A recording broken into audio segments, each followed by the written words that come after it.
G'day everyone, welcome to New Tech. My name's Miles and it's wonderful to have you here. Today's video, we're going to be checking out this Masuter Pro by FoxAlien, so let's go. I've had this machine now for a couple of weeks and I am really impressed in what this little machine can do. So first off the bat, I assembled this machine and it took about 45 minutes to assemble, going from opening up the box until I pressed the homing button on the controller there to home for the first time, and it worked flawlessly. So there was really not much that I had to do. I had to tweak first off out of the box, and I was really impressed with that. So this machine comes with a spindle, it comes with a probe, and it comes with some really interesting hold down clamps. I'll go into a second about what I found really interesting about those, but you can see here already that I've upgraded the spindle to the 65mm spindle holder, and that's an upgrade from the 12-volt DC spindle that they provide with.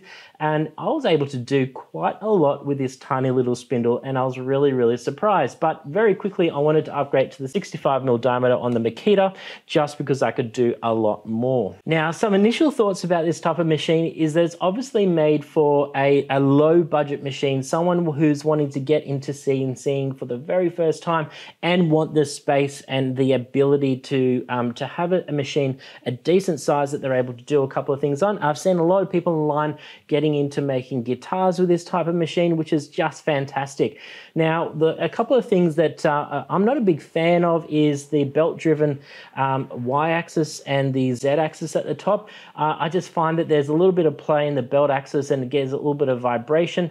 The size of these motors are quite small, and I found that they do struggle at times, especially with changing the tool on my spindle. Quite often I need a lot of force to get the collet apart, and sometimes when you're putting so much force in, then you shift the machine and you lose your 0 point.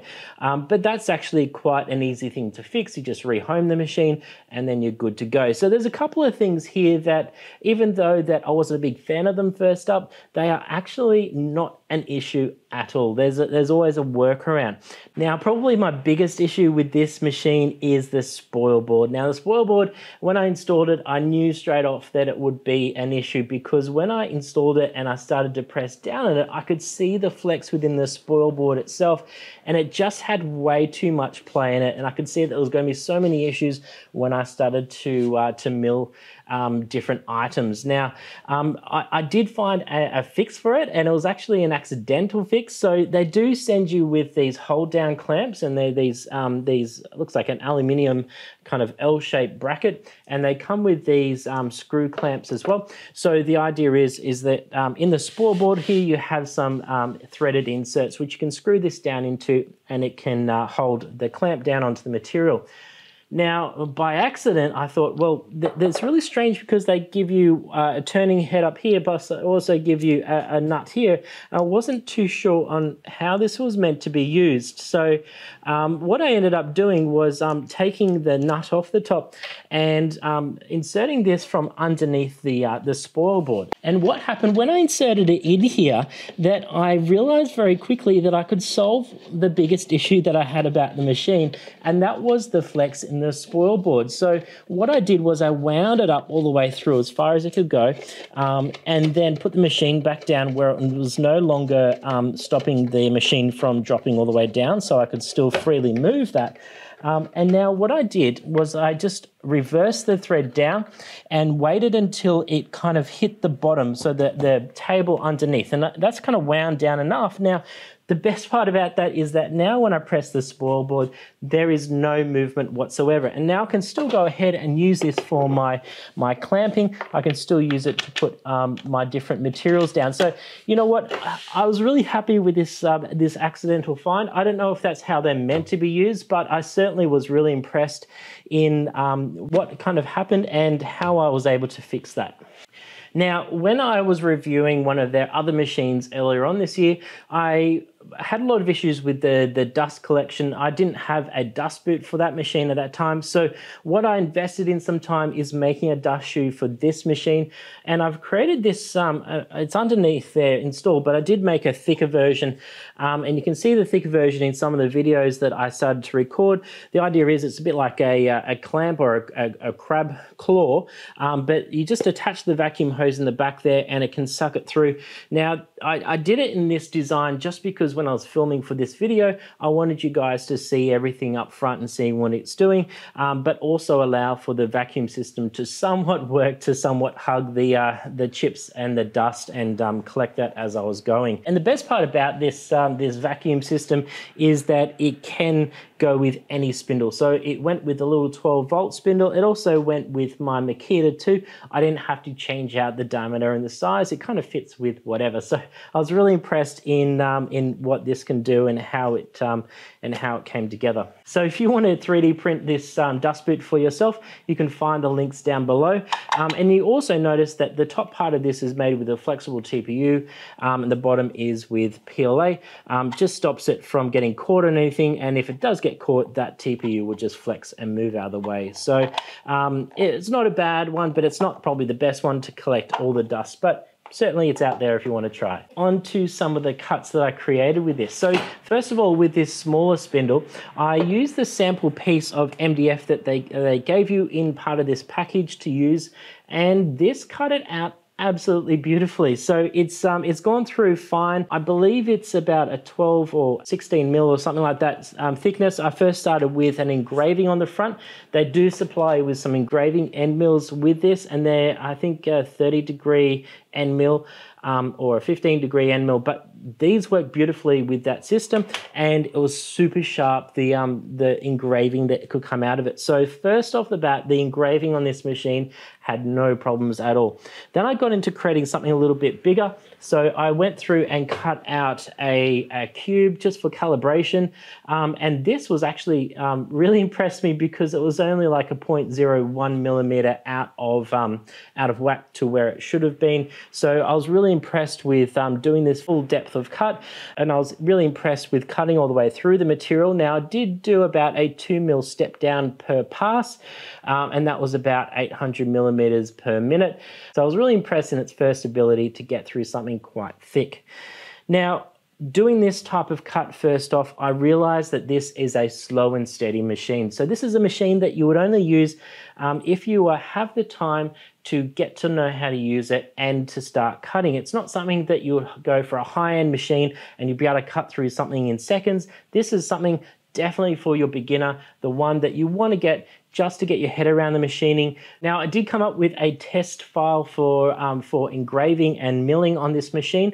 So this is just a little nut trap. So you just insert the nut into the center, and then you can put in your bolt through it. And it's really great for using on different type of tightening devices where you've got to screw in something and make it a lot tighter. So I did the first test on this MDF, just using a 3.175 millimeter or an 1/8 inch end mill, and that's a 2 flute end mill. And I did that with a 2 mil step down per pass, and that came out beautifully. I really didn't do anything to alter this or to sand it, and this has absolutely blown my mind with what you can do with such a tiny spindle like that. Unfortunately, when I jumped over to using a bit of camphor laurel on this machine and going through natural fibers, that's when it started to struggle. So that's why I upgraded to my 65 mil spindle on the Makita, and then I did a couple of test cuts from there. So with this Makita, I can only use end mills are about 6 mil or so. And with that, I had a couple of them hanging around. So I used this 30-degree V-bit, and I also used a 6 millimeter 2 flute upcutter on this Makita, and that went through this timber absolutely beautifully. So FoxAlien were really kind. They also sent me their upgrade kit. So that's the 4080 upgrade kit. So essentially taking this machine from the 400 mil by 400 mil working space, this extends it by double on the y-axis, so going to 800 to 400 mil. So there is a bit of a lengthy process with upgrading this, but I'm sure that it's going to fix a lot of my problems, such as the wasteboard and also my hold down issues as well. So I'm going to go ahead and swap that over. So I've just finished installing the extension kit on this machine, and boy, has it made a huge difference, especially with the spoil board. It no longer flexes, and it has these really great little T-slots that you can use to hold down your material with. As I was putting together this, it took me probably about 2 hours or even more to put together, because you do have to dismantle the previous machine and put this new extension kit on. But this is 100% worth upgrading this machine to this extension kit, because you do not only get that extra length in the y-axis, but you also get a really sturdy base to work from and a really easy way to hold down your material. Now, it wasn't as simple as the original kit to put this together, because there was a lot more things that you had to dismantle and then put back together again. And the instruction booklet is fantastic. However, it does miss out on some small details, such as adding in the T-slot nuts into these T-slots before you put the end braces on. So I did have to go through and uninstall them and then put the T-slots in. There's a couple of other things, such as not knowing what tension to put these under. So I hope that I've assembled them to the correct tension. I mean, they're pretty tight. So and they do offer a little bit of play as I push them. So we'll see how the belts go on this. So pulling apart the electronics box, that was super easy to do, because everything's really well labeled, both on the board and on the end of the plugs as well. I'm going to go ahead and take advantage of this extra space here now and cut something a little bit bigger. I'm going to be creating a bit of a project. This is a bit of a test project for me for something that I want to do down the track, and I just want to see if I've got the right size. So it's a great way to prototype before we go and commit to the actual material. So I'm just going to use a plywood for this one, and certainly take advantage of this space. So let's jump into some cutting.